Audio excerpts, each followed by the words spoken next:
மாவட்டம் நகர வைரவன்பட்டி அருள்மிகு ஸ்ரீ வளரொளி விநாயகர் வள்ளி தேவசேனா சமேத சுப்பிரமணிய சுவாமி வடிவுடையம்மை சமேத வளரொளிநாதர் ஆலயத்தினுடைய பிரம்மோற்சவ விழாவினை மிகவும் சீரோடும் சிறப்போடும் செம்மையாக நிகழ்த்தி கொண்டிருக்கக்கூடிய விழாவினுடைய தலைவர் அவர்களுக்கும் துணை தலைவர் அவர்களுக்கும் செயலாளர் அவர்களுக்கும் இணை செயலாளர் அவர்களுக்கும் பொருளாளர் அவர்களுக்கும் என் மனம் நிறைந்த வாழ்த்துக்களையும் வணக்கங்களையும் தெரிவித்து மகிழ்கிறேன். இந்த நிகழ்ச்சியை சிறப்பாக்குவதற்காக அனுதினமும் உழைத்துக் கொண்டிருக்கக்கூடிய மற்ற நிர்வாகிகள் அனைவருக்கும் நகரத்தார் மக்கள் அனைவருக்கும் என் சிரம் தாழ்ந்த வணக்கங்களை தெரிவித்துக் கொள்கிறேன். இந்த நிகழ்ச்சிக்கு உபயதாரராக விளங்கிக் கொண்டிருக்கக்கூடிய கீழச்சீவல்பட்டி திரு சிடிஎஸ் குடும்பத்தார் அவர்களுக்கும் கீழச்சீவல்பட்டி திரு ARKN அருணாச்சலம் குடும்பத்தார் அவர்களுக்கும் வளையப்பட்டி ALM லட்சுமணன் குடும்பத்தார் அவர்களுக்கும் கண்டவராயன்பட்டி திரு SLS பழனியப்பன் குடும்பத்தார் அவர்களுக்கும் என் நன்றியை உரித்தாக்குகிறேன். மிகவும் அற்புதமான ஒரு நிகழ்வு. காரணம் என்ன அப்படின்னா, இங்க இருக்கக்கூடிய உங்கள் அனைவரையும் பார்க்கும் பொழுது எனக்கு ஒரே ஒரு விஷயத்தை பதிவு பண்ணணும். நீங்கள் அனைவரும் தரமான பக்தர்கள்னு சொல்றேன். காரணம் அதுக்கு பின்னாடி ஒண்ணு இருக்கு. தொலைக்காட்சியை தூரத்தில் வைத்துவிட்டு கைபேசியை தூங்க வைத்துவிட்டு இப்பொழுது போன்ற நிகழ்ச்சிகளை கவனிப்பது என்பது அவ்வளவு சாதாரணமான விஷயம் கிடையாது. கொஞ்ச காலத்துக்கு முன்னாடி பாத்தீங்கன்னா கிராமங்கள்ல பஞ்சாயத்துன்னு ஒண்ணு இருக்கும். அந்த பஞ்சாயத்துல ஒரே ஒரு தொலைக்காட்சி பெட்டி இருக்கும். ஆனால் இன்று ஒவ்வொரு வீடுகளிலும் தொலைக்காட்சி பெட்டி இருக்கு. ஒவ்வொரு சேனலையும் பாத்தீங்கன்னா ஒவ்வொரு பஞ்சாயத்து போயிட்டு இருக்கு. அதை தவிர்த்து இது போன்ற ஆன்மீகம் சார்ந்த பணிகளுக்கு உங்களை ஆட்படுத்திக் கொண்டு உங்களுடைய பொன்னான நேரத்தை இந்த தருணத்தில் கொடுக்கிறதுன்றது அவ்வளவு சாதாரணமான ஒரு விஷயம் கிடையாது. அப்படிப்பட்ட தியாகத்திற்காகத்தான் உங்களுக்கு அந்த பெயர் தரமான பக்தர்கள். பொதுவாகவே வானொலியில் நிகழ்ச்சிகளை கேட்பவர்களை நேயர்கள் என்று சொல்வது வழக்கம். அதே போல இறைவனுடைய தொண்டுகளை செய்பவர்களை அன்பர்கள் என்று சொல்வார்கள்.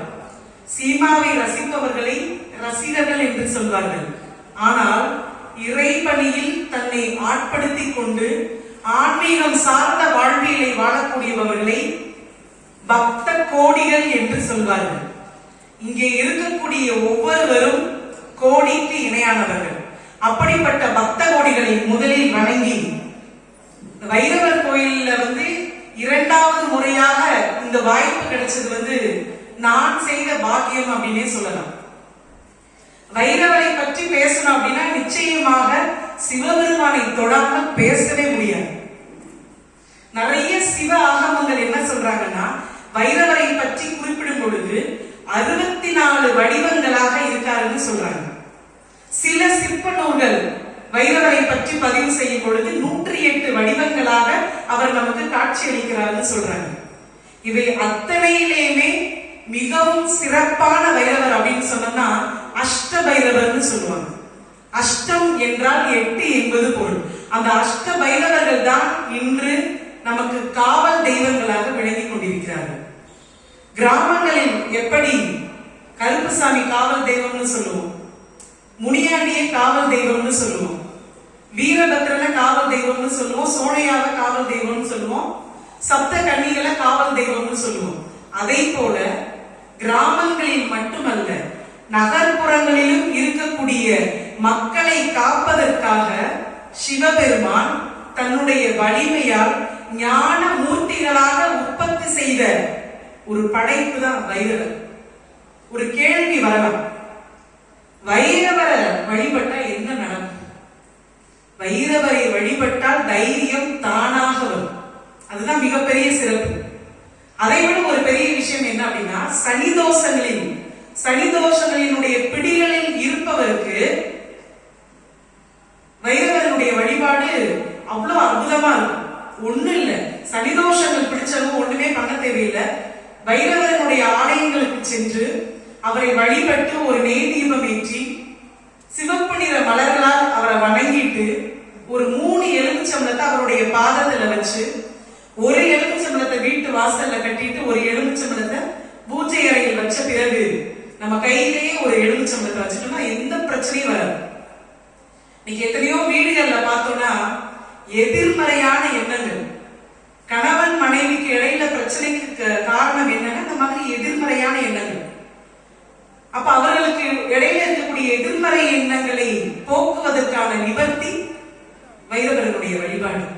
இத்தனை அம்சங்கள் நிறைந்த இந்த ஆலயத்தில் பேசுறது அப்படின்றது சாதாரணமான ஒரு விஷயம் கிடையாது. எத்தனை விதமான வைரவர்களை நம்மால் காண முடியும். கால பைரவ நாமா நமோ நம, கால அஷ்டமி தேவா நமோ நம, அஷிதாங்க வைரவ ரூபா நமோ நம, அகந்தை அழிக்கும் சீலா நமோ நம, ஆனந்த வைரவ தீபா நமோ நம, உக்ர வைரவ பாதா நமோ நம, கருணாமூர்த்தி சிவனே நமோ நம, क्रोध भैरव देवा नमो नमः, सनि दोषं नीक्कुम तोळा नमो नमः, तीनै अழிக்கும் दीना नमो नमः, ஏழை பங்காள மூர்த்தி நமோ நமः, ஏழ்மை அகற்றும் எழிலே நமோ நமः, தனம் தந்திடும் திரு பாதா நமோ நமः, ஜெயமதை அளித்திடும் சிவனே நமோ நமः, சிவனின் அம்சஸ்வரூப நமோ நமः, சர்வமங்கள பாலா நமோ நமः, சர்வமங்கள பாலா நமோ நமः, சர்வமங்கள பாலா நமோ நமः. இத்தனை உருவங்களிலும் நம்மை காத்துக் கொண்டிருக்கக்கூடிய வைரவ ஆலயத்திலே இன்றைக்கு மிகவும் சிறப்பான ஒரு தலைப்பு கொடுக்கப்பட்டுள்ளது. எது உண்மையான பக்தி? பக்தி என்ற வார்த்தைக்கு பல்வேறு விதமான பொருள்கள் கொள்ளலாம். இறைவன் மீது பற்றுதலோடு இருத்தல், இறைவன் மீது அதீத அன்பு செலுத்துதல், இறைவனிடத்திலே சரணாகதி அடைதல் என்று எத்தனையோ பொருள்கள் உண்டு. ஒரு குழந்தை பெற்றோர் மீது வைக்கக்கூடிய அந்த பக்தி பயபக்தி என்று சொல்வார்கள். பயமும் மரியாதையும் கலந்த பக்தியை பயபக்தின்னு சொல்லுவோம்.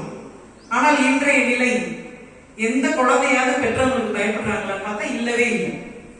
90% குழந்தைகள் பெற்றோரிடம் முடிவெடுக்கிறத பத்தி கேட்பதே இல்லை. ஆனால் 100% பெற்றோர்கள் குழந்தைகளிடத்தில் கேட்காமல் முடிவு எடுப்பதே இல்லை. எங்கே இருக்கிறது பெற்றோர்கள் மீது இருக்கக்கூடிய பக்தி? அது ஒன்று. அடுத்தது, கணவன்களுக்கு மனைவி மீது இருக்கக்கூடிய பக்தியை பதிபக்தி என்று சொல்வார்கள். பதி என்றால் மனைவி என்பது பொருள். மனைவி அமைவதெல்லாம் இறைவன் கொடுத்த வரம். மனைவிகள் எல்லாம் அமைதியாக அமைவது இறைவனுக்கே கிடைக்காத வரம்னு சொல்லுவாங்க. அது உண்மைதான். சிவனாக இருந்தாலும் தன் மனைவியை புடவை வாங்குறதுக்கு கடைக்கு கூட்டிட்டு போனா செவனேன்னு தான் உட்காரணும். எங்கே இருக்கிறது பதிபக்தி? நிச்சயமாக இல்லை. ஒருத்தர் என்ன பண்ணிருக்காரு, மனைவி கூட சண்டை போட்டு மனைவி கணவனை அடிச்சிட்டாங்க. அவர் உடனே என்ன பண்ணிருக்காரு, வாரம் வாரம் ஒரு மருத்துவமனைக்கு போவாரு, ரெகுலர் கஸ்டமர் ஆயிட்டாரு. அங்க போய் அந்த மருத்துவர்கிட்ட பார்த்து, சார் வாரம் வாரம் நான் உங்க கிளினிக்கு வர்றேன், என்னைய பத்தி கொஞ்சமாவது யோசிச்சு எப்படி தப்பிச்சுக்கிறதுன்னு ஒரு வழிமுறை நீங்க சொல்ல மாட்டீங்களா அப்படின்னு சொல்லும் போது அந்த டாக்டருக்கு பயங்கரமா கோபம் வந்துருச்சு. அவர் உடனே சொன்னாரு, உனக்கு ட்ரீட்மெண்ட்லாம் கொடுக்க முடியாது, நீ போய் அந்த வாசல்ல இருக்கிற போர்டை போய் முதல்ல பார்த்துட்டு உள்ள வான்னு சொன்னார். அந்த போர்டை பார்த்தாரு, திரும்ப அந்த பேஷண்ட் உள்ள வந்துட்டாரு. என்ன எழுதி இருந்ததுன்னு கேட்கிறாரு. அவர் சொன்னாராம், கிளினிக்கோட பேர் போட்டிருந்தது, டாக்டர் உங்களோட பேரும் போட்டிருந்தது, நீங்க படிச்ச பட்டங்களும் போட்டிருந்தது, அடியில என்ன எழுதியிருந்ததுன்னா 24 மணி நேர சேவைன்னு போட்டுது. அதுக்கு அவர் சொன்னாரா, என்னுடைய மனைவி தொல்லை தாங்க முடியாம தான் 24 மணி நேரமும் நான் கிளினிக் ஓபன் பண்ணி வச்சிருக்கேன். அது தெரியாம என்கிட்ட வந்து நீ டிப்ஸ் கேட்கிறேன்னு சொல்லியிருக்காரு. ஆக கணவன்கள் மனைவி மீது கொடுக்கக்கூடிய பக்தியை தான் பதிபக்தி என்று சொல்வது. அதே போல ஆசிரியர்கள் மீது மாணவர்கள் வைக்கக்கூடிய அந்த பக்திக்கு குரு பக்தி என்பது பொருள். மாதா பிதா குரு தெய்வம் நாம் அனைவரும் படித்தது. ஆனா இன்னைக்கு சிலபஸ் மாறிடுச்சு. மாதா பிதா கூகுள் தெய்வம். ஏன்னா ஒரு பதில் வச்சிருக்காங்க சார், உங்ககிட்ட நாங்க டவுட் கேட்டா கொஞ்ச நேரம் கழிச்சு வாங்கன்னு சொல்றீங்க, அல்லது பிரேக்ல வந்து டவுட் கேளுன்னு சொல்றீங்க. ஆனா கூகுள் கிட்ட எந்த கொஸ்டின் கேட்டாலும் அந்த கொஸ்டின் முடியறதுக்கு முன்னாடியே எனக்கு பதில் சொல்லிடுது இல்லையா? அதனாலதான் மாதா பிதா கூகுள் தெய்வம்னு சொல்லும் நிலைக்கு இன்னைக்கு இருக்கு. இன்றைய மாணவர்கள் ஆசிரியர்களை பார்த்து பாசத்தோடு இருக்கிறதில்லை, பயமும் கிடையாது, பக்தியும் கிடையாது. மாணவர்கள் கிட்ட இன்னைக்கு பேசவே முடியல. ஒரு மாணவரை கூப்பிட்டு உப்பு என்ற பொருள் சைவமா அசைவமா என்ற ஒரு கேள்வி வைக்கப்படுகிறது. ஒரு 10 நிமிஷம் அந்த மாணவன் யோசிக்கிறான். நான் கூட யோசிச்சேன், 10 நிமிஷம் யோசிக்கிறேன்னா ஒரு அருமையான ஒரு தகவல் வரப்போகுது அப்படின்னு யோசிச்சு அவர் சொல்றாரு, மேடம் உப்பை வந்து நீங்க சாம்பார்ல போட்டீங்கன்னா அது சைவம், அதே உப்பை நீங்க கறிக்குழம்புல போட்டீங்கன்னா அது அசைவம்னு சொல்றாங்க. மாணவர்களுடைய நிலை இப்படிதான் இருக்கு. அப்ப இதுதான் மனித வாழ்வில் நாம் அனைவரும் பார்க்கக்கூடிய பக்தியின் வகை. இதை தவிர்த்து ஆன்மீகத்தின் படி பக்தி என்பது 9 நிலைப்பாடுகளில் இருக்கிறது. முதல் நிலை என்ன அப்படின்னா ஸ்ரவணம் என்று சொல்வது வழக்கம். ஸ்ரவணம் என்றால் பகவானினுடைய திருநாமங்களை அனுதினமும் உச்சரித்துக் கொண்டே இருப்பது. இதற்கு உதாரணம் யாருன்னு சொல்லலாம்னா ராமாயணத்தில் இருக்கக்கூடிய ஹனுமனைத்தான் சொல்ல வேண்டும். அனுதினமும் ஸ்ரீராம ஜெயம் ஸ்ரீராம ஜெயம் என்று ராமனை பற்றி அவருடைய நாமங்களை சொல்லிக்கொண்டே இருந்த அந்த பக்திக்கு பெயர் தான் ஸ்ரவணம் என்று சொல்வது. அதற்கு அடுத்து இருக்கக்கூடிய பக்தி என்பது கீர்த்தனம் என்று சொல்வார்கள். கீர்த்தனம் என்றால் இறைவனினுடைய கீர்த்தனைகளையும் இறைவனினுடைய பெருமைகளையும் உலகிற்கு சொல்லுவது. இதற்கு உதாரணம் யார் என்றால் வால்மீகி. ராமனினுடைய பெருமையை இந்த உலகிற்கு சொல்ல வேண்டும் என்பதற்காக, அவருடைய பெருமைகளை சொல்வதற்காக உருவானதுதான் ராமாயணம். இது 2ஆம் நிலை. 3ஆம் நிலையில் இருக்கக்கூடிய பக்தி ஸ்மரணம் என்று சொல்வார்கள். ஸ்மரணம் என்றால் அனுதினமும் இறைவனை நினைத்துக் கொண்டே வாழ்வது. அசோகவனத்தில் சீதையை சிறை வைத்த போது கூட அவரை ராமனை நினைத்துக் கொண்டே தன்னுடைய வாழ்க்கை கடந்தால் அல்லவா? அதுதான் ஸ்மரணம் என்று சொல்லக்கூடிய 3ஆம் நிலையில் இருக்கக்கூடிய பக்தி. அதற்கு அடுத்து 4ஆம் நிலையில் இருக்கக்கூடிய பக்தியை பாதசேவனம் என்று சொல்வார்கள்.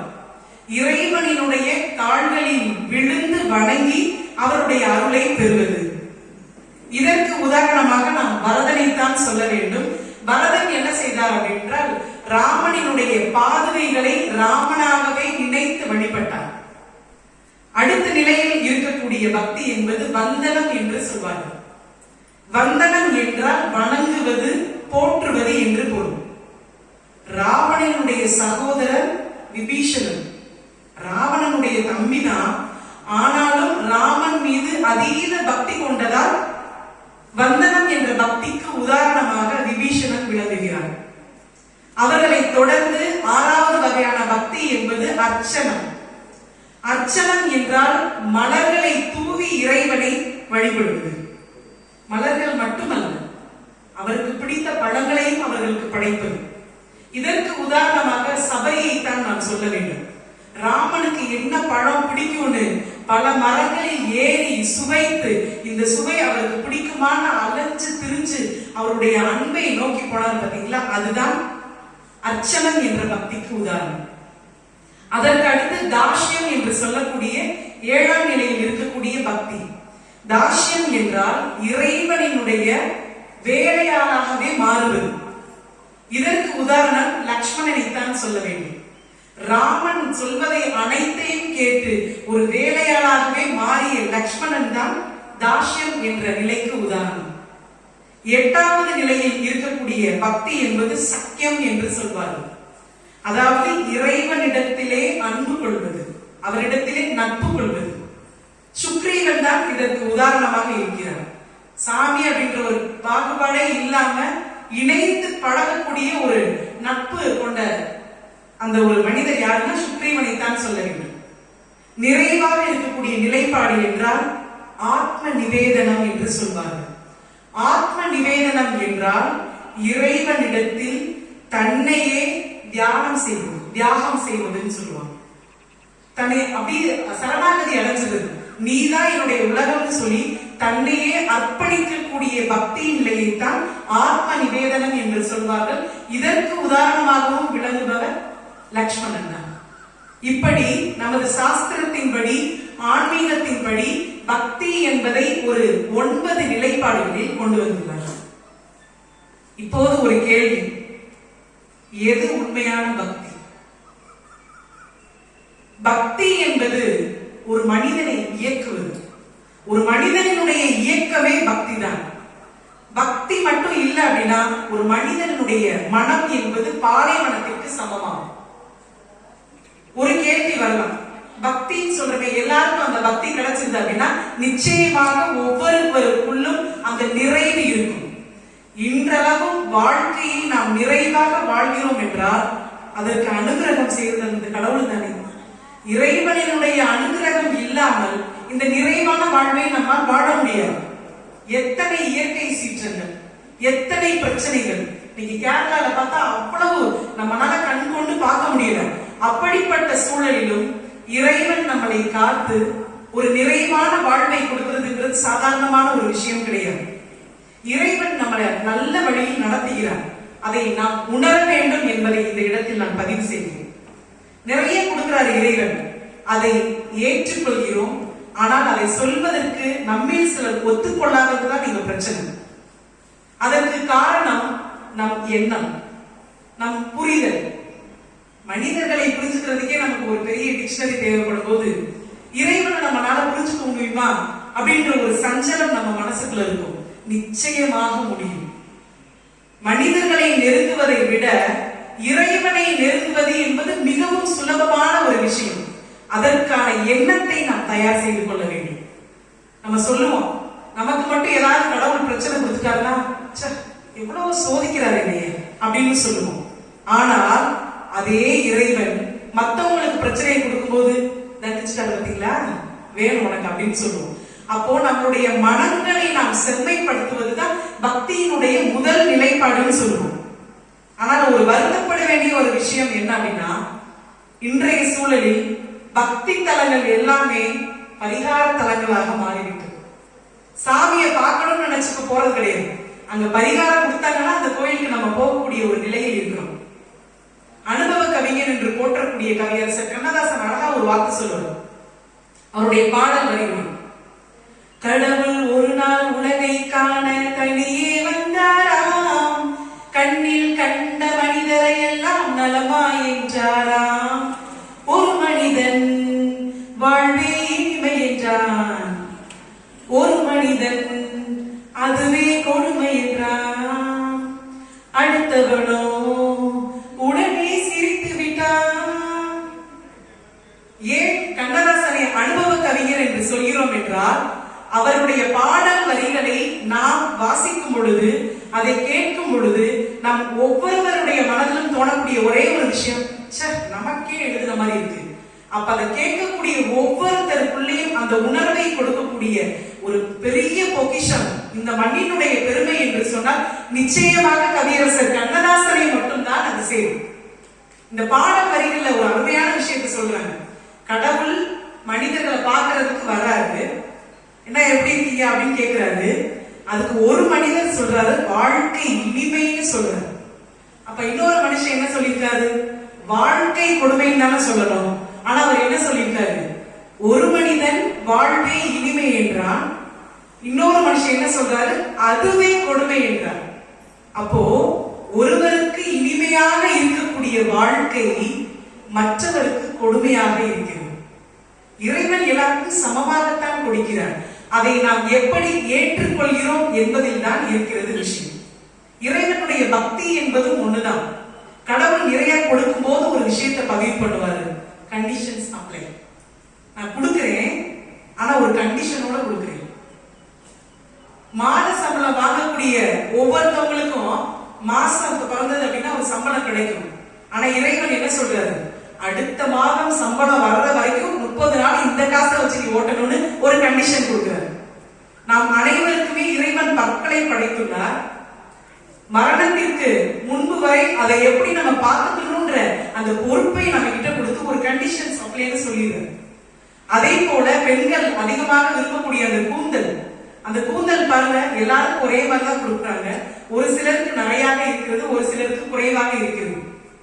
கொஞ்ச காலத்துக்கு முன்னாடி எல்லாம் பாத்தீங்கன்னா இந்த ஆண்கள் பெண் பார்க்கும் படலம்னு போகும்போது 2 கண்டிஷன் போடுவாங்க. பொண்ணு அழகா கலரா இருக்கணும், இன்னொன்னு நீளமா முடி இருக்கணும். அந்த காலம் இப்ப மாறி போச்சு.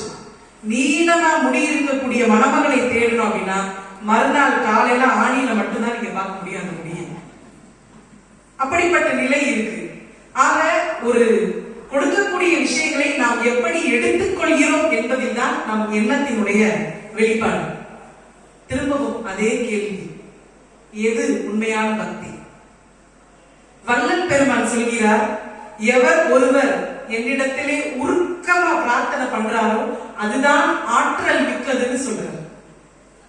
இயேசு பெருமான் என்ன சொல்றாருன்னா, என்னுடைய நாமத்தினால் யாரு என்கிட்ட முழு மனசோட வந்து என்கிட்ட வேண்டாங்களோ அவங்க கேட்கக்கூடிய அத்தனை விஷயங்களையும் நான் அவங்களுக்கு கொடுக்கிறேன்னு சொல்றாரு. இஸ்லாமியர்களுடைய வேதமாகிய குர்ஆன் என்ன சொல்லுதுன்னா, பக்தியை பற்றி கடல் பயணத்திலே போகக்கூடிய பயணிகளினுடைய உண்மையான தூய்மையான பிரார்த்தனையினுடைய பலன்தான் அவர்களை பத்திரமாக கரையில் சேர்க்கிறதுன்னு சொல்லிட்டு 3 பேருமே 3 வேதங்களுமே ஒவ்வொரு விதமாக பக்தியை பத்தி சொல்றாங்க, பிரார்த்தனைகளை பத்தி சொல்றாங்க. இப்ப இந்த 3 விஷயங்களில் இருந்தும் ஒரே ஒரு விஷயத்தை நாம் தெளிவுபடுத்திக் கொள்ளலாம். பக்தி என்பது நம் மனம் சார்ந்தது. பக்தி என்பது நம் மனம் சார்ந்தது என்பது தெளிவாகிவிட்டது. அப்படிப்பட்ட பக்தியுடைய பக்தர்களுடைய மனத்தை எப்படி செம்மைப்படுத்துவது? இதுதான் இங்கே கேள்வி. ஒரு பக்தருடைய மனம் எப்படி இருந்தால் அது உண்மையான பக்தி என்ற கேள்விகளுக்கு பதில் கிடைத்தாலே தெரிந்துவிடும் எது உண்மையான பக்தி என்று. பொதுவாகவே என்னுடைய நிகழ்ச்சிகளில் நான் ஒரு ஸ்ட்ராட்டஜி ஃபாலோ பண்ணுவேன். குறிப்பாக ஆன்மீகம் சார்ந்த நிகழ்ச்சிகளில் பேசும் பொழுது 8 விஷயங்களை பதிவு பண்ணுவது என்னுடைய வழக்கம். சென்ற ஆண்டு நிகழ்ச்சியில் கூட ஒரு 8 விஷயங்களை பதிவு செய்தேன். அதே போல இதற்கு பின்புலமாக இருப்பது என்னவென்றால், 8 என்றால் எட்டுவது என்று பொருள் அல்லது அடைவது என்று பொருள். சூப்பர் ஸ்டார் சொல்ற மாதிரி 8 மனுஷ வாழ்க்கை பிரிச்சு கொண்ட மாதிரி ஒரு பக்தியினுடைய நிலை, ஒரு பக்தியை திளைக்கக்கூடிய பக்தர்கள் எப்படி இருக்க வேண்டும் என்பதற்காக ஒரு 8 வழிமுறைகளை என் கையோடு எடுத்துக்கொண்டு வந்துள்ளேன். யாராவது ஒருவருடைய மனதில் அது நின்றால் இன்றைய நிகழ்ச்சியினுடைய வெற்றியாக இருக்கும் என்று கூறி, பக்தர்களுடைய மனம் எப்படி இருக்க வேண்டும்? முதல் நிலை, ஒழுக்க நெறியில் நிற்றல். ஒழுக்கத்தோடு இருப்பதுதான் உண்மையான பக்தின்னு சொல்லலாம். காரணம் என்ன அப்படின்னா, ஒழுக்கத்திற்கும் பக்திக்கும் என்ன வித்தியாசம் அல்லது இதுங்க 2 பேருக்கும் என்ன ஒற்றுமை என்று பார்த்தால், பக்தி என்பது ஒரு வைராக்கியம். பக்தி நிலையில் திளைத்தவர்கள் பாத்தீங்கன்னா அவங்களுக்கு நைட்டுக்கு மேல, அதாவது ஒரு 3 மணிக்கு மேல தூக்கம் வராது. எப்பவுமே பிரம்ம முகூர்த்தத்துல எழுதுக்கக்கூடிய ஒரு வழக்கத்தை அவங்க வச்சிருப்பாங்க. அப்ப காலையில் எழுந்து பிரம்ம முகூர்த்தத்துல எந்திரிக்கணும் அப்படின்னா சாதாரணமா அது எல்லாரும் பண்ணிட முடியாது. அதுக்கு ஒரு வைராக்கியம் தேவை. அதற்கு அடுத்து நீராடுதல் பாத்தீங்க அப்படின்னா, அந்த குறிப்பாக இந்த மாலை போட்ட சமயங்கள் எல்லாம் தண்ணியை குளிக்கிறதுக்கு முன்னாடி 108 சரணம் ஐயப்பனுக்கு சொல்றதுக்கு முன்னாடி தண்ணியை பார்த்து ஒரு சிலர் 108 சரணம் குளிரக்கூடாதுன்னு சொல்லக்கூடிய நிலைகளும் உண்டு. நீராடுதல் என்பது முதல்ல பச்சை தண்ணியை ஊத்தும் போது நமக்கு குளிரும், ஆனா அதுக்கப்புறம் குளிராது. பயந்துகிட்டு குளிருதுன்னு நினைச்சு சுடுதண்ணி வச்சு குளிக்கிறோம் பாத்தீங்களா, அப்ப குளிராது, ஆனால் அதுக்கு பிறகு குளிரும். அப்ப அதை ஏற்றுக்கொள்ளக்கூடிய மனம், அதுதான் வைராகியம். அதற்கு அடுத்து சாமியெல்லாம் குளிச்சு வந்ததுக்கு அப்புறம் சாமிகிட்ட விளக்கேத்தி அவர்களுடைய நாமத்தை நம்ம சொல்லி நிறைய விரதங்கள்லாம் இருக்கிறோம் அப்படின்னா நிச்சயமாக ஒரு ஒழுக்க நெறியின் மூலமாக பக்தியை நாம் நிலைநாட்ட முடியும். இன்னைக்கு யார் விரதம் இருக்கிறார்? விரதம் என்ற வார்த்தையை பெரியவர்கள் மட்டும்தான் இன்று கடைபிடித்துக் கொண்டிருக்கிறார்கள். இளைஞர்களுடைய டிக்ஷனரியில விரதம் என்ற வார்த்தைக்கு பொருளே என்னன்னு தெரியாத நிலை ஆயிடுச்சு. என்னைக்கு நம்ம விரதம் இருக்கிறோம்னு நினைக்கிறோமோ அன்னைக்குதான் சோதனைகளே வரும். ரொம்ப என்ன பண்ணிருக்காங்க, வீட்டுல ரொம்ப பிரச்சனையா இருக்கு, பேசி பேசி என்னால தாங்க முடியலன்னு சொல்லி இறைவன்ட்ட வேண்டி மௌன விரதம் இருந்திருக்காங்க. பெண்கள் என்னைக்காவது மௌன விரதம் இருக்க முடியுமா சார்? வாய்ப்புள்ள ராஜா. அந்த அம்மா மௌன விரதம் இருந்திருக்காங்க. அன்னைக்கு பார்த்து கணவன் வீட்டுல இருக்கக்கூடிய அத்தனை ரிலேட்டிவ்ஸும் வந்திருக்காங்க. எப்படி அந்த அம்மானால அந்த விரதத்தை அனுசரிக்க முடியும்? யோசிச்சு பாருங்க. இப்படிப்பட்ட நிலையில் இருக்கிறது. ஆக ஒரு மனிதனுடைய மனதை ஒழுங்குபடுத்துவதுதான் உண்மையான பக்தி. இதைத்தான் வாரியார் சுவாமிகள் அழகாக சொல்லுவார். பக்தி என்றால் என்னன்னு அவர் ஒரு அழகான ஒரு விளக்கம் கொடுத்திருப்பார். உள்ளமாகிய வயலில், உள்ளம் என்பதை ஒரு வயலாக மாற்றிவிட்டார். நமது உள்ளம் என்பது ஒரு வயல். அதற்கு அடுத்து ஆணவம் எனும் காட்டை அழித்து, உள்ளத்துக்குள்ள இருக்கக்கூடிய காடு, அதாவது தேவையில்லாத களை செடிகள் சொல்லுவோம் இல்லையா? அப்ப உள்ளத்துல இருக்கக்கூடிய அந்த வயலை சரி செய்யணும். அதன் பிறகு அங்க இருக்கக்கூடிய களைகளை நாம் களைய வேண்டும். அதன் பிறகு அகங்காரம் என்ற கல்லை பிளந்து, அகங்காரம் இன்னைக்கு நிறைய பேர் அதை ஒத்துக்கிறதே கிடையாது. நம்மளா ஒரு முடிவெடுத்துக்கிறது, நம்மளா ஒரு அதுக்கு மத்தவங்க கிட்ட ஒப்பீனியன் கேட்கறது இல்லை. கடைசியா வந்ததுக்கு அப்புறம் நான் பிடிச்ச முயலுக்கு 3 காலம்னு சொல்றேன். அகங்காரம் என்ற கல்லை பிளந்து வயல் தயாராயிடுச்சு. அந்த வயலில் இருந்த களைகளை ஃபுல்லா நம்ம கலைஞ்சிட்டோம். பிறகு நிலம் தயாராகி விட்டது. நிலம் தயாராகிட்டாலே ஆட்டோமேட்டிக்கா நம்ம வந்து விதைகளை தூவ வேண்டும். மௌனம் என்ற வித்தை விதைத்து, உலகத்துல கஷ்டமான ஒரு விஷயம் மௌனம். இப்ப இருக்கக்கூடிய இளைய தலைமுறைகள்லாம் பெரியவங்க பேசும்போது ஒரு வார்த்தை சொல்லுவாங்க, நீங்க என்ன பூமர் அங்கிள் மாதிரி பேசுறீங்க, நீங்க வந்து பூமர் ஆண்டின்னு ஒரு வேர்டு சொல்லுவாங்க, கிரிஞ்சின்னு சில வேர்டு எல்லாம் சொல்லுவாங்க. அப்ப லொடலொடன்னு பேசணும்ன்றதுக்கு அவங்க வைக்கக்கூடிய ஒரு பெயர் தான். ஆக வாரியார் சுவாமிகள் என்ன சொல்றாருன்னா, மௌனம் அப்படின்ற வித்தை விதைக்கணும்னு சொல்றாரு. அப்ப மௌனத்திற்கு அத்தனை சக்திகள் உண்டு. மௌனத்தை கடைபிடித்தால் வாழ்க்கையில் பெருமை அடையலாம் என்ற விஷயத்தை பதிவு பண்றாரு. இது எல்லாம் முடிஞ்சது. அதன் பிறகு அன்பு என்ற நீரை பாய்ச்சி, அன்புன்ற நீரை அங்கங்க தெளிக்கணும்.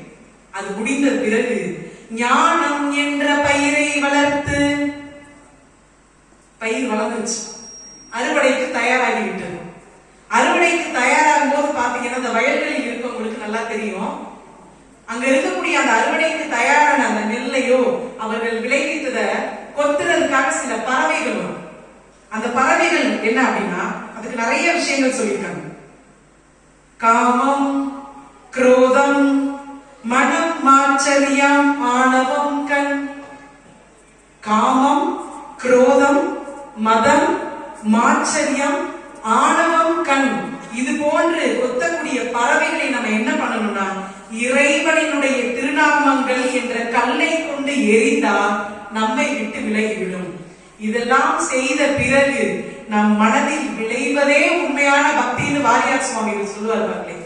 மனதினை செம்மைப்படுத்துவதுதான் உண்மையான பக்தின்னு சொல்றாரு. பாரதி எப்பவுமே அழகான வார்த்தைகள்ல பாரதியினுடைய வரிகள் அந்த அளவிற்கு மனதில் இருக்கும். ஒரு சமயம் பாரதியார் என்ன பண்றாரு, இறைவனிடத்திலே ஒரு கேள்வியை வைக்கிறார் ரொம்ப வருத்தத்தோட. துணிவெழுக்க மண்ணுண்டு எங்கள் முத்து மாரியம்மா எங்கள் முத்து மாறி, தோல் வெளுக்க சாம்பருண்டு எங்கள் முத்து மாரியம்மா எங்கள் முத்து மாறி, ஆனால் மனம் வெளுக்க வழியில்லையே எங்கள் முத்து மாரியம்மா எங்கள் முத்து மாறி. எல்லாத்துக்கும் வழிமுறைகள் இருக்கு, ஆனா இந்த மனசை வெளுக்கிறதுக்கு வழி இல்லையேன்னு வருத்தத்தோட இறைவனிடத்திலே பாரதி சொல்கிறார். அதற்கு இறைவனாகவே மாறி கண்ணதாசன் ஒரு பதிலை சொல்கிறார். கள்ளம் இல்லா பிள்ளை உள்ளம் நான் தந்தது, காசும் பணமும் ஆசையும் இங்கே யார் தந்தது? கள்ளம் இல்லாத பிள்ளை மனத்தை தானே நான் நீ பறக்கும் போது உனக்கு கொடுத்தேன்.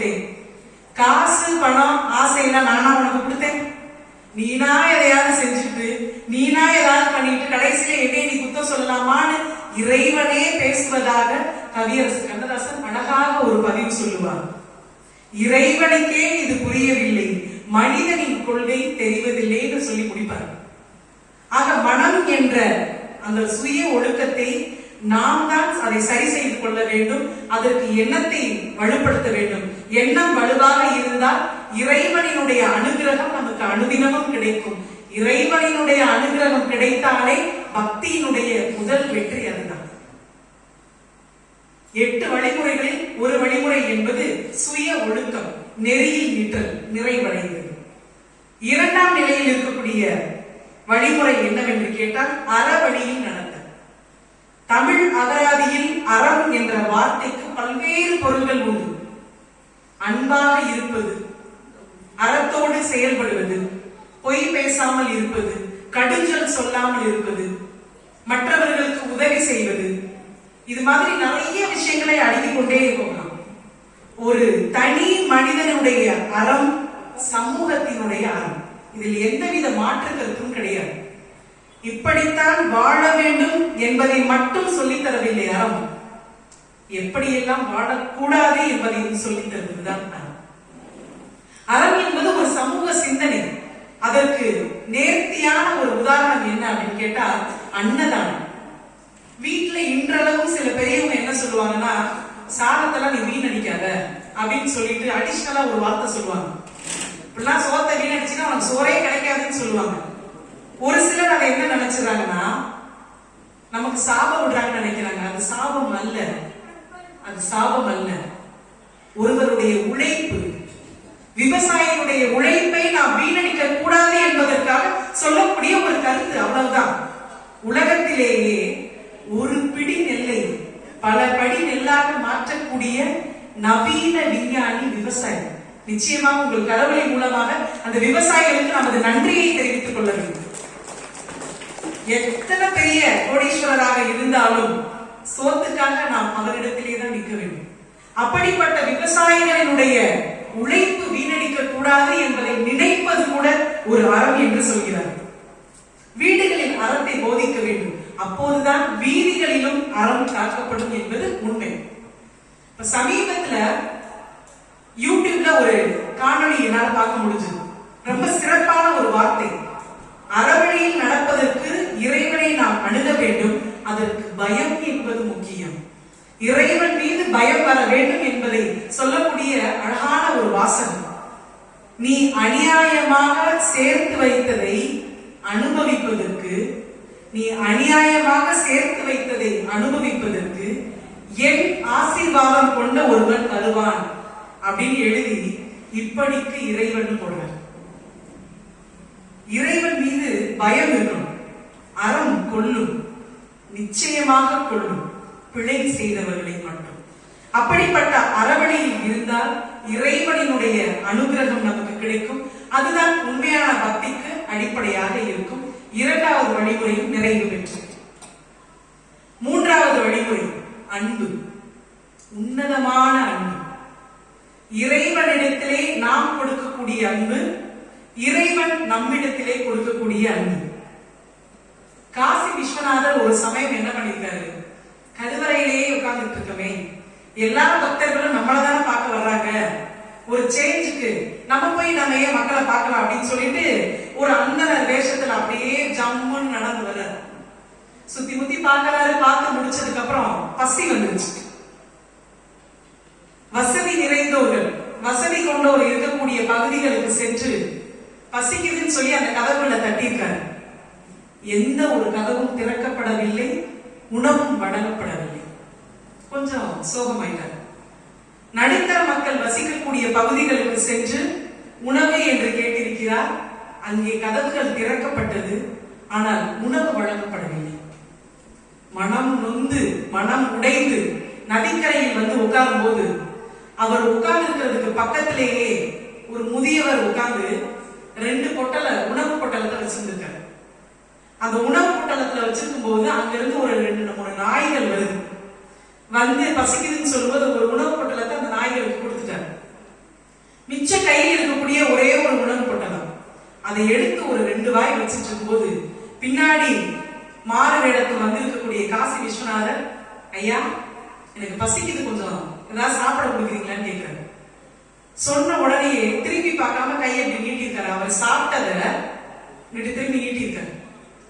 அவர் நீட்டும் போதுதான் அவருடைய கையில பார்க்க முடியுது, தொழுநோயால் பாதிக்கப்பட்டு கைகள் அனைத்துமே ரொம்ப டேமேஜ் ஆகி குழந்தைகள் பார்ப்பதற்கு அருவருப்பாக இருக்கக்கூடிய ஒரு நிலையில் அந்த பெரியவர் தனக்கு கொடுக்கப்பட்ட அந்த உணவினை மாறுவேடத்தில் வந்து காசி விஸ்வநாதருக்கு கொடுக்கிறார். உடனே இவர் பரவாயில்லையே, இவ்வளவு ஏழ்மையா இவ்வளவு அழுக்கு ட்ரெஸ்ல இருக்காரு, நம்ம கொடுத்துட்டாரேன்னு சொல்லிட்டு கூப்பிட்டு இருக்காரு. என்னை திருப்பி ஒரு முறை பாருன்னு சொல்லியிருக்காரு. இந்த பெரியவர் என்னால பார்க்க முடியாதுன்னு சொல்லிட்டாரு. நான் யாருன்னு தெரியுமா உனக்கு அப்படின்னு கேட்டுட்டாரு. இந்த முதியவர், தெரியுமே, நான் யாரு, நீ தான் காசி விஸ்வநாதன். அதிர்ச்சி ஆயிடுச்சு காசி விஸ்வநாதன். அது எப்படி இவ்வளவு சொல்ற? இதே ஊரில் பல வருஷமா நான் வாழ்றேன், இதே ஊரில் பல வருஷமா நான் வாழ்றேன். என்னுடைய உடலை பார்த்து யாரும் என் பக்கத்துல கூட வந்ததில்லை. எந்தவித பாகுபாடுமே இல்லாமல் நான் கொடுக்கும் உணவை மறுக்காமல் வாங்குறதுக்கு ஒன்றை தவிர வேற யாரால முடியும் ஒரு வார்த்தை சொன்னார் பார்த்தீங்களா? அதுதான் உண்மையான அன்பு. இறைவன் நம்மிடத்தில் என்ன எதிர்பார்க்கிறார் என்றால் உண்மையான அன்பை மட்டும்தான் எதிர்பார்க்கிறோம். நம்ம நினைக்கிற மாதிரி எல்லாம் கிடையாது. ஆடை அணிகலன் ஆடம்பரங்கள் ஆண்டவன் விரும்புவதில்லை, அங்கொரு கண்ணும் இங்கொரு கண்ணும் ஆலய வழிபாடில்லை. இறைவன் அதை கேட்கவே இல்லை. எதெல்லாம் அவருக்கு தேவைப்படுதுன்னா, நன்றி நிறைந்தவர் எங்கே, தெய்வம் அங்கே, நன்மை புரிந்தவர் எங்கே, பழமை நினைத்தவர் எங்கே, பாசம் மலர்ந்தவர் எங்கே. அதுதான் உண்மையான அன்பு. அதைத்தான் இறைவன் நம்ம இடத்துல எதிர்பார்க்கிறார். அதை தவிர்த்து இசையில் கலையில் கவியில் மழலை மொழியில் இறைவன் உண்டு, இவைதான் தெய்வம் என்பதை அறிந்தார் ஏற்கும் உனது தொண்டு, தெய்வம் ஏற்கும் உனது தொண்டு, தெய்வம் இருப்பது எங்கே, அது இங்கே வேறெங்கே. உண்மையான அன்பில் தான் இறைவன் இருக்கிறார். இப்ப நம்ம இறைவனை போய் பார்க்கிறோம், அதை போலவே இறைவனும் நம்மை பார்க்க வரும். உயர்ந்தவர் தாழ்ந்தவர், படித்தவர் படிக்காதவர், ஏழை பணக்காரர், நீயா நானா என்ற எந்த பாகுபாடுமே இல்லாமல் அனைவருமே சமம், அனைத்து பக்தர்களுமே எனக்கு சமம் என்பதை அடையாளப்படுத்துவதற்காக தான் ஒவ்வொரு வருடமும் விழா காலங்களில் இறைவன் நம்மை நோக்கி தேர் மூலமாக வீதி உலா வந்து கொண்டிருக்கிறார். பார்த்தீங்களா? அதுதான் இறைவன் நாம் அனைவரும் சமம் என்பதை நிரூபிக்கக்கூடிய அந்த தேர்ல ஆரோகணித்து வரக்கூடிய அந்த அழகே அழகு. இறைவன் அனைவரையும் சமம் என்றுதான் பார்ப்பார். அதற்கு நம் மனம் என்பது தூய்மையாக இருக்க வேண்டும். இன்னைக்கு கோயிலுக்கு போறோம், ஒரு இடத்துல நம்ம உட்காரும் பொழுது சாமியெல்லாம் கும்பிட்டுட்டு உட்கார்றோம். அந்த இடத்துல அழுக்கா இருந்தது அப்படின்னா ஒண்ணு அந்த இடத்தை விட்டு தள்ளி உட்காரும். இல்லாத சமயத்தில் அங்க இருக்கக்கூடிய குப்பைகளை அகற்றிட்டு நம்ம உட்கார்றோம். இதுதான் நாம் செய்வது. இறைவனை தரிசிக்க வந்த அந்த இடத்தில் அழுக்குகளும் குப்பைகளும் இருக்கும் போது அந்த இடத்தில் உட்கார்றதுக்கு பக்தர்களாகிய நாம் இத்தனை யோசனை யோசிக்கிறோம். ஒரு மனிதனுடைய ஒரு பக்தனுடைய மனதில் உள்ள வர்றதுக்கு தூய்மையாக இருந்தால் மட்டும்தானே அந்த இறைவன் வருவார். அந்த தூய்மையான உள்ளம் என்பது நம் மனம் சார்ந்தது. அப்படிப்பட்ட அன்பை வெளிப்படுத்தினால் அந்த அன்பில் தான் நிச்சயமாக இறைவன் இருக்கிறார். தூய்மையான அன்பில் இருந்தால் நிச்சயமாக இறைவனை நம்மால் அணுக முடியும். நான்காவது வழிமுறை பொறுமை. மிக மிக அவசியம் பொறுமை. இறைவனை நெருங்குவதற்கு இது முக்கியமான அடையாளம். திரௌபதிக்கு வராத சோதனையா? எத்தனை எத்தனை சோதனைகள். துரியோதனனுடைய தொடையை பிளந்து அதுல வரக்கூடிய அந்த ரத்தத்தை சொட்டு சொட்டா வந்து என்னுடைய தலையில அதை பூசினா மட்டும்தான் என் தலையை நான் முடிவேன் என்று சொன்னால் பாத்தீங்களா, ஆக்ரோஷமா எடுத்த ஒரு சபதம் ஓரிரு நாட்களில் நிறைவேறியது. ஒரு நாள் இல்ல, 2 நாள் இல்ல, கிட்டத்தட்ட பல வருடங்கள் காத்திருந்து அந்த சபதத்தை நிறைவேற்றினார். அது மட்டும் கிடையாது, சீதை, ராமன் சீதையை பார்க்கும்போது உங்களுக்கு அதை பத்தி அந்த கதையில் நான் சொல்லவே தேவையில்லை. எப்படியாவது ராமன் வந்து என்னை காப்பாத்தி கூட்டிடுவாருன்ற அந்த எண்ணங்கள் அவங்களுக்கு வந்து வந்து ஒரு கட்டத்துல அவர் வரட்டும்னு சொல்லி நான் பொறுமையா இருக்காங்க பாத்தீங்களா, அதுதான் அவர்களுடைய வெற்றிக்கு அடிப்படையாக இருந்தது. பொறுமை நாம் அனைவரிடத்திலும் இருக்கா என்றால் ஒரு பெரிய கேள்விக்குறி. இன்னைக்கு பல ஆலயங்கள்ல ஸ்பெஷல் தரிசனம் அப்படின்னு சொல்லிட்டு ஒண்ணு இருக்கு. அதனுடைய பொருள் என்ன தெரியுமா? பெரியவர்களுக்கு தெரிந்திருக்கும். ஸ்பெஷல் தரிசனத்துக்காக நம்ம டிக்கெட் வாங்குறதோட முக்கியமான காரணம் என்ன தெரியுமா? இறைவனை சீக்கிரமாக நாம் காண்பதற்காக அல்ல, ஆலயத்தை விட்டு வெகு விரைவாக வெளியில போறதுக்காக தான் அந்த டிக்கெட்டை கொடுக்குறாங்க. உண்மை அதுதான். இறைவனை நெருங்குவதற்கு நாம் காத்திருக்க வேண்டும். நிறைய கோரிக்கைகள் இருக்கும், ஆனால் இறைவன் அதை பெறுவதற்கான தகுதியை வளர்த்துக் கொள்வதற்காகத்தான் அந்த கால இடைவெளியை கொடுக்கிறது. கேட்பது பிரச்சனை அல்ல, அது வரும் வரை பொறுமையாக காத்திருப்பதுதான் உண்மையான பக்தியினுடைய வெளிப்பாடு. அது 4வது வழிமுறை. அதனைத் தொடர்ந்து 5வது நம்பிக்கை.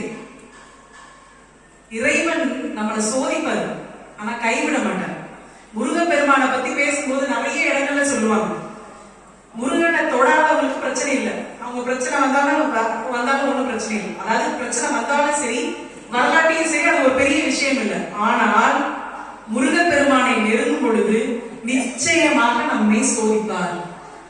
இவன் நம்மளை நம்புறானா நம்பலையா, நம்ம கிட்ட பிடிப்போட இருக்கானா இல்லையான்றதை தெரிந்து கொள்வதற்காக பல சோதனைகளை கொடுத்து நம்மை காக்கக்கூடிய கடவுள் தான். அதனால்தான் கருணை கடல் என்று சொல்வாங்க. அப்படிப்பட்ட ஒரு தெய்வீக முருகனிடத்திலே இருக்கு. அப்ப நம்பிக்கை. எத்தனையோ தொழில்நுட்பங்கள் வந்தாலும், பெரிய பெரிய மல்டி ஸ்பெஷாலிட்டி ஹாஸ்பிட்டலா இருந்தாலும், அந்த மருத்துவமனைக்கு ஓரத்துல எங்கேயாவது ஒரு இடத்துல ஒரு சின்ன கோயில் இருக்கும். பாத்துக்கீங்களா? மருத்துவர் எங்களால ஒண்ணுமே பண்ண முடியாது, இனிமேல் உங்க சாமி தான் உங்களை காப்பாற்றணும்னு சொல்லும் போது அந்த நம்பிக்கையினுடைய கடைசி பிடிதான் அந்த இறைவனை நெருங்குவது என்பது. அப்ப கர்மான்றது கிடையாதா அப்படின்ற ஒரு கேள்வி இங்க வரும். கர்மா என்பது உண்டு, அதை ஒவ்வொருவரும் அனுபவித்தே ஆக வேண்டும். ஆனால் இறைவனுடைய நாமங்களை நாம் ஜபிக்கும் போது, இறைவனுடைய நாமங்களை நாம் சொல்லிக்கொண்டே இருக்கும் போது, அந்த கர்மாவினை தாக்குவதற்கான சக்தியை இறைவன் நமக்கு கொடுக்கிறார். அதுதான் உண்மை. எப்ப பார்த்தாலும் இறைவன் நம்மளை சுத்திதான் இருக்காருன்ற அந்த நம்பிக்கை நமக்குள்ள இருக்கும். ஒரு சமயம் ஆதிசங்கரர் என்ன செய்யறாரு, அந்த கோயிலுக்கு வரும்போது பாத்தீங்கன்னா அங்க இருக்கக்கூடிய கங்கை நதியில நீராடிட்டு வெளியில வரும்போது ஒரு ஏழை சிறுவன், கிட்டத்தட்ட அந்த குழந்தை சாப்பிட்டு 15 இருந்து 20 நாள் ஆயிடும். மேல் சட்டை கிடையாது, கீழே மட்டும் ஒரு வேட்டி, அழுக்கான ஒரு வேட்டி, கிழிந்த வேட்டியோட நிக்கிறான். கண்கள்ல குழி விழுந்துருச்சு, கிடங்கு விழுந்திருக்கு. வத்தி போன வயிறோட ஏதாவது சாப்பிட கொடுங்கன்னு ஒரு குழந்தை நின்றது. அப்போ ஆதிசங்கரர் என்ன பண்றாரு, மடப்பள்ளியில் அவருக்கு கொடுத்த அந்த பிரசாதத்தை எடுத்துக்கொண்டு வந்து அந்த குழந்தைக்கு கொடுக்குறாரு. அந்த குழந்தை அப்படியே வாங்கிட்டு பார்த்துருக்கு. அப்ப ஆதிசங்கரர் ஒரு வார்த்தையை பதிவு பண்ணியிருக்காரு, இந்த பிரசாதத்தை பார்த்தாலே இங்க இருந்துதான் கொடுத்திருக்காங்க அப்படின்னு சொல்லி கண்டுபிடிச்சிருவாங்க. அதனால யாரும் பார்க்காத இடத்தில் சென்று இதை சாப்பிடு அப்படின்னு சொல்லிட்டு கிளம்பிட்டார். முடிஞ்சிச்சு. திரும்ப அதே போல மாலையில திரும்ப குளிப்பதற்காக அதே கங்கை நதிக்கு பக்கத்துல வர்றாரு. குளிக்க போகும்போது அதே சிறுவன் அவர் கொடுத்த பிரசாதத்தை கையில வச்சுட்டு இப்படி ஏற்கனவே காலையில பார்த்ததை விட மிகவும் மோசமான நிலவில் கைகள் ஆடிக்கொண்டு அந்த பிரசாதத்தோட நிக்கிறார். ஆதிசங்கருக்கு ஒரே அதிர்ச்சி ஆயிடுச்சு, ஆச்சரியமும் அதிர்ச்சியும். பசி என்று நீ நின்று கொண்டிருந்தாய், நான் உனக்கு ஒரு பிரசாதம் கொடுத்தேன், அப்புறம் நீ சாப்பிடாம கையில வச்சுட்டே இருக்கிற ஒரு வார்த்தை கேட்டிருக்காங்க. அதுக்கு அந்த குழந்தை சொல்லணும், ஐயா நீங்க கொடுக்கும் போது யாரும் பார்க்காத இடமாக போய் சாப்பிடுன்னு ஒரு விஷயத்த சொன்னீங்க. நான் திரும்பும் திசையெல்லாம் பெருமாள் என்னை பார்த்து கொண்டிருக்கிறாரே, நான் எங்க யாருமே இல்லாத இடத்துல போய் என்னால சாப்பிட முடியும் மூலமாக ஞானிக்கு கண்ணை திறக்கப்பட்டது. அந்த ஞானியினுடைய கண்ணை திறந்தது அந்த குழந்தை. இறைவன் எல்லா இடத்திலும் இருக்கிறார் என்ற நம்பிக்கை நம் மனதில் இருந்தால் நிச்சயமாக அதுதான் உண்மையான பக்தி. 5வது நிலை முடிவு. அடுத்து 6வது நிலை. 6வது நிலை என்பது அர்ப்பணிப்பு. இறைவனிடத்தில் நாம் எப்படி சரணாகதி அடைகிறோம் என்பதைத்தான் இந்த பண்பு நமக்கு சொல்லியும். மகாபாரதத்துல பாஞ்சாலியை துயில் இருக்கும் போது பாத்தீங்கன்னா, முதலில் தன்னுடைய மார்பில் கையை வைத்துக் கொண்டு தன் மீது நம்பிக்கை கொண்டார். இறைவன் வரல. தன் கை மீது நம்பிக்கை கொண்டார். இறைவன் வரல. நிறைவாக, இறைவா உன்னை தவிர எனக்கு வேற கதியே இல்லை, நீ தான் எனக்கு எல்லாமே எப்போது சரணடைந்தாலோ அந்த கனவை இறைவன் அவளை காப்பாத்திருக்கார் அப்படின்னா அதுதான் உண்மையான அர்ப்பணிப்பு, அதுதான் உண்மையான சரணாகதி. ஒரு பழமொழி ஒண்ணு சொல்லுவாங்க, அடி உதவுறது போல அண்ணன் தம்பி உதவ மாட்டாங்க. அதுக்கு வேறு பொருள் உண்டு. நம்ம எல்லாரும் நினைச்சிட்டு இருக்கோம், நம்ம ஒரு சிலர் நினைச்சிட்டு இருக்கோம், அடிக்கணும் உதைக்கணும் அப்பதான் சரிப்பட்டு வரும் அப்படின்னு சொல்லுவாங்க. உண்மை அதுவல்ல. எவர் ஒருவர் இறைவனுடைய திருவடியை தாங்கிக் கொள்கிறார்களோ அவர்களுக்கு அண்ணன் தம்பி உதவாவிட்டாலும் இறைவனுடைய திருவடி உதவும் என்பதுதான் அந்த பழமொழியினுடைய அர்த்தம். அப்படி இறைவனை நாம் நெருங்குவதற்கு அவரிடம் சரணாகதி அடைய வேண்டும். இன்னைக்கு கவலை இல்லாத மனிதர்கள் பார்த்தீங்கன்னா யாருமே கிடையாது. ஒரு கவலைய இன்னொருத்தவங்க கிட்ட போய் சொல்லி பாருங்க, ஒரு சிலர் கேட்பாங்க, ஒரு சிலர் கேட்கவே மாட்டாங்க, ஒரு சிலர் கேட்பது போல் நடிப்பார்கள், ஒரு சிலர் கேட்டுட்டு போய் சொல்லாதீங்கன்னு சொன்னா அத்தனை பேருக்கு சொல்லுவாங்க. ஆனால் நமது கவலைகளை இறைவனிடத்திலே நம்பி இப்படிலாம் நான் கஷ்டப்படுறேன் அப்படின்னு ஒரு வார்த்தை சொல்லி பாருங்க, மனசுக்கு ஆறுதலா இருக்கும். நீங்க சொல்லவே வேண்டாம், அவர் பார்த்து மனசு நொந்து போய் கண்ணீர் ததும்ப நீங்க அவர் முன்னாடி நின்னீங்கன்னா உங்களுக்குள்ள என்ன பிரச்சனை இருக்குன்றதை இறைவன் கேட்பார். அதற்கு பக்தர்களாகிய நாம் அனைவரும் அவரை சரணடைவதுதான் உண்மையான வழி. அதற்கு அடுத்து இருக்கக்கூடிய நிலை துறவு. துறவு என்றால் எந்த விதமான எதிர்பார்ப்பும் இல்லாமல் வாழ்வதுதான். துறவு என்பதே ஒரு அறம் தான். அதைத்தான் பக்தின்னு சொல்றாங்க. இன்னைக்கு எதிர்பார்ப்பு இல்லாம யாருடைய வாழ்க்கையும் கிடையாது. எல்லாருக்குமே ஒரு பிரதிபலன் எதிர்பார்ப்போடு தான் பேசக்கூடிய நிலையில் இருக்கிறோம், பழகக்கூடிய நிலையில் இருக்கிறோம். அப்ப இறைவனை நாம் நெருங்கும் போது ஏதாவது ஒரு விஷயத்தை அர்ப்பணிப்போட துறக்கணும். ஒருத்தர் என்ன பண்ணியிருக்காரு, காசிக்கு போறதுல ஒரு பெரிய விசேஷம், புண்ணியம் கிடைக்கும்னு ஒண்ணு சொல்லுவோம். இன்னொரு விஷயம் என்னன்னா, நமக்கு பிடிச்சதை விட்டுட்டு வந்துடணும் ஒரு ஐதீகம் இருக்கு. இப்படித்தான் ஒருத்தர் என்ன பண்ணிட்டாரு, காசிக்கு போய் தன்னோட மனைவியை விட்டுட்டு வந்துட்டாரு. வீட்டுல இருக்கிறவங்களாம் குய்யும் ஏன் உடனே நம்பித்தானே அனுப்பிவிட்டு அப்படின்னா, ரொம்ப பிடிச்சது என்னோட மனைவி, ரொம்ப பிடிச்ச விஷயத்தை விட்டுட்டு வர சொல்லிட்டாங்க, அதனால என்னுடைய மனைவி விட்டுட்டு வந்துட்டேன்னு சொல்லிட்டாங்க. ஒருத்தர் காசியில தன்னுடைய கோபத்தை விடணும் அப்படின்றது மாதிரி நினைச்சிட்டு கோபத்தை விட்டுட்டு வந்துட்டாரு. அப்ப வீட்டுக்கு போனோம்னா, காசிக்கு போயிட்டு வந்தோம்னா எல்லாரும் என்ன சொல்லுவாங்க, கோயில் தரிசனம் எல்லாம் எப்படி இருந்துச்சுன்னு சொல்லி அவங்க நமஸ்காரம் வாங்குறது ஒரு பழக்கம் நாங்கள் உண்டு. அப்படி என்ன பண்ணிருக்காரு, அவருக்கு எல்லாம் முடிச்சுட்டு டயர்ட்ல உட்காந்துருக்கும் போது அந்த ஏரியால இருக்கக்கூடிய ஒரு 4-5 பேர் உட்காந்துருக்காங்க. காசிக்கு பொடியில என்ன விட்டுட்டு வந்தீங்க, கோபத்தை விட்டுட்டு வந்தீங்க. எல்லாருமே இவர் ஏன்னா பயங்கரமான கோபக்காரர், அதை விடணும்னு நினைச்சேதான் அவர் காசிக்கு கிளம்பி போயிருக்காரு. அப்ப அடுத்து ஒருத்தர் அவங்களே அடுத்து ஒரு 10 நிமிஷம் கழிச்சு, காசிக்கு பொடியில என்ன விட்டுட்டு வந்தீங்க, கோபத்தை தான் விட்டுட்டு வந்தீங்க. இப்படியே ஒரு 10-15 முறை கேட்டதுக்கும் கோபத்தை விட்டுட்டு வந்துட்டேன்னு சொல்லியிருக்காரு.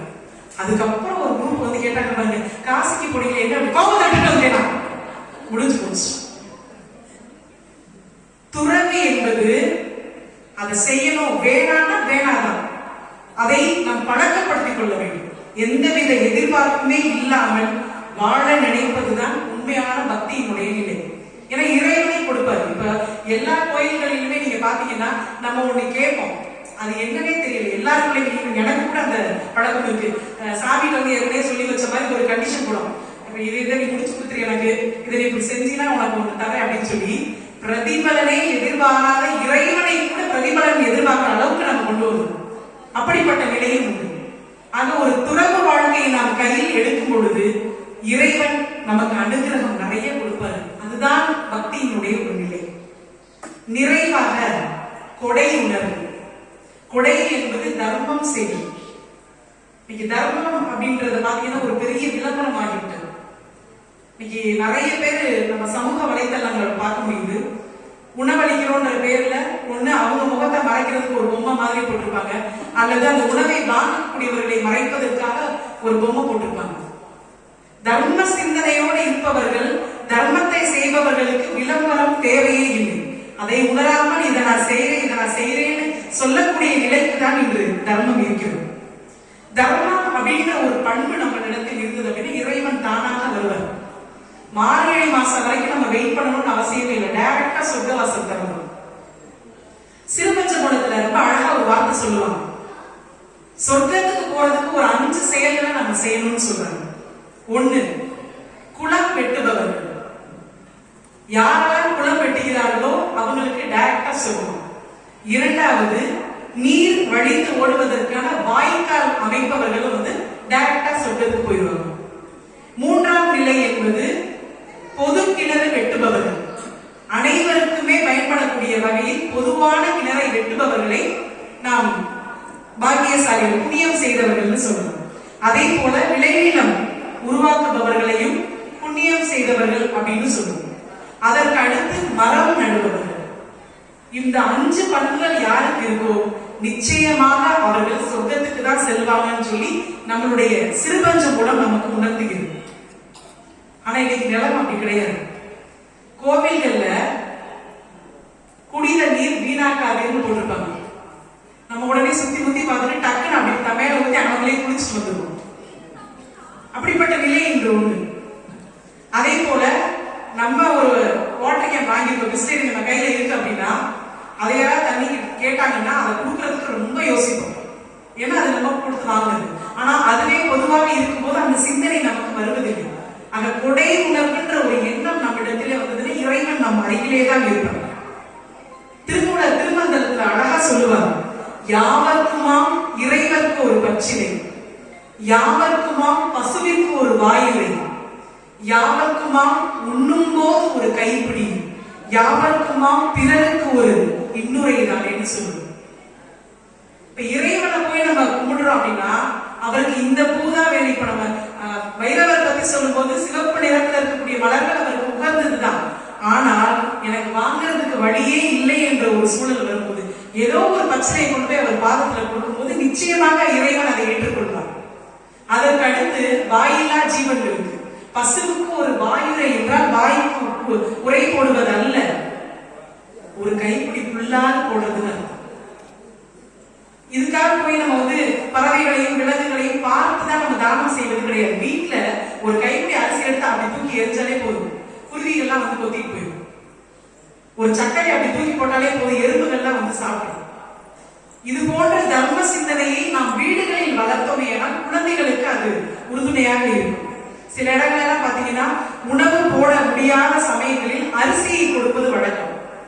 அரிசி போட முடியாத சூழ்நிலைகளில் காசு கொடுப்பாங்க.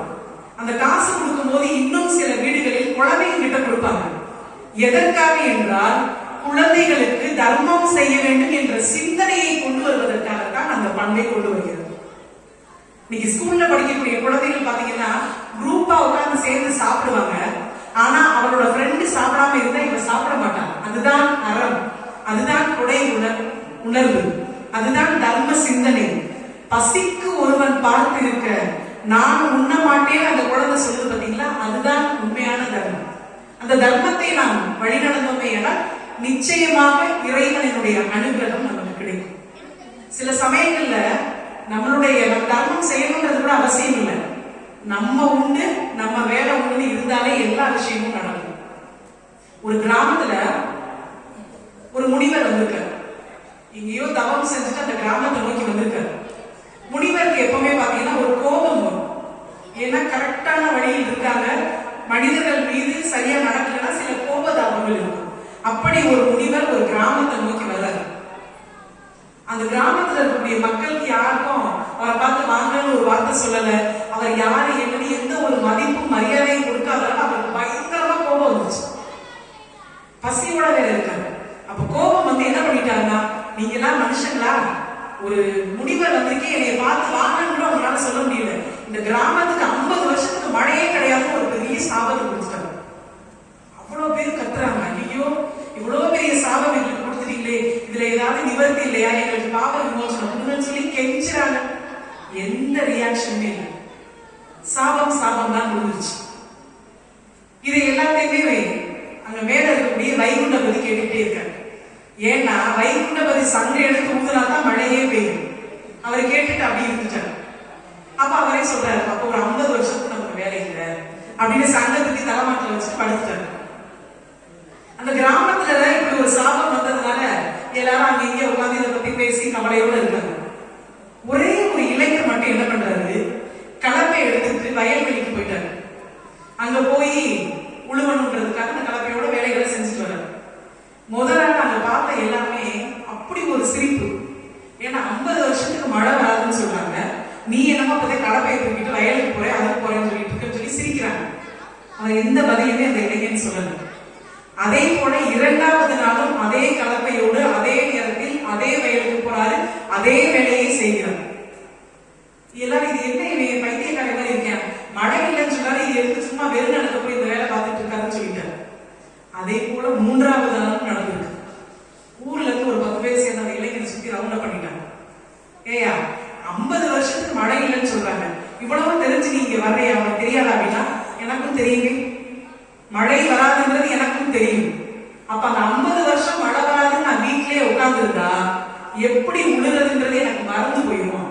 அப்ப என்னை புதுப்பித்துக் கொள்வதற்காக அதை நான் மறந்துடக்கூடாதுன்றதுக்காக நான் வயலுக்கு வந்திருக்கேன்னு சொல்லியிருக்கேன்.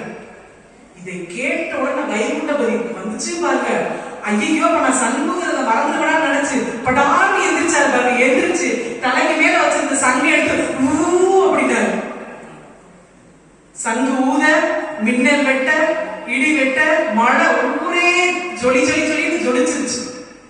ஆக ஒரு மனிதன் தன்னுடைய வேலையை இயல்பாக தானாக செய்வது கூட இந்த உலகிற்கு நாம் செய்யக்கூடிய தர்மம் என்பதைத்தான் இந்த கதை நம்ம சொல்லும். தான் பெற்ற இன்பம் பெற வேண்டும் இவ்வையகம் உண்மைதான்.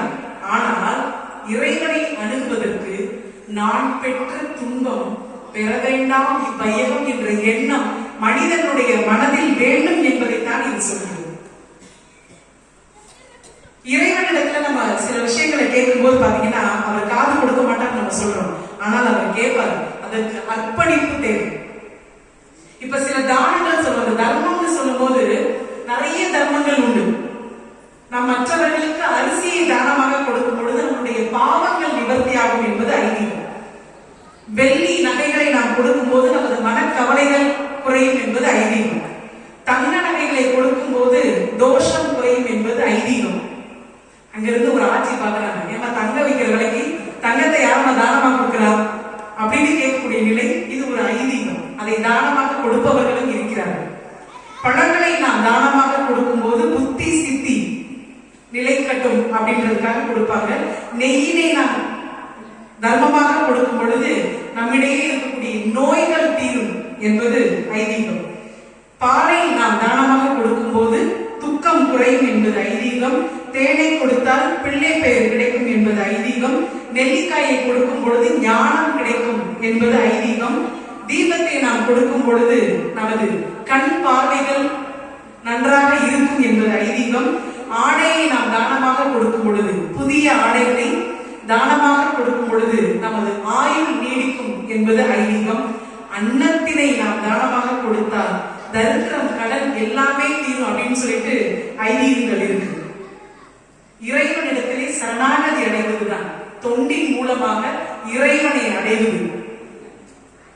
பக்தி பெருக்கில் எந்த ஊடுருக அந்த பரவசத்தின் உள்ளே உயிருருக சக்தியெல்லாம் திரண்டு சிவம் பெருக சக்தியெல்லாம் திரண்டு சிவம் பெருக எந்த சந்ததியே உந்தனுக்கு அடிபணிய இறைவா சித்தமெல்லாம் எனக்கு சிவமயமே. இறைவனை அடைவதற்கு ஒழுக்க நெறியோடு சுய ஒழுக்கத்தோடு வாழ வேண்டும். அறவழியில் வாழ்வியல் அறத்தோடு வாழ வேண்டும். உண்மையான அன்போடு வாழ வேண்டும். தகுதி வரும் வரை, கேட்டது கிடைக்கும் வரை பொறுமையாக காத்திருக்க வேண்டும். இறைவன் மீது அயராத நம்பிக்கையோடு வாழ வேண்டும். நீதான் கதின்னு ஒரு அர்ப்பணிப்போடு சரணாகதி அடைய வேண்டும். எந்தவித எதிர்பார்ப்பும் இல்லாமல் ஒரு வாழ்க்கையை வாழ வேண்டும். நிறைவாக மற்றவர்களுக்கு கொடுப்பதில் தான் இன்பம், எடுப்பதில் இன்பம் இல்லை என்பதை உணர்ந்து வாழ்ந்தால் அதுதான் உண்மையான பக்தி. அந்த பக்தியோடு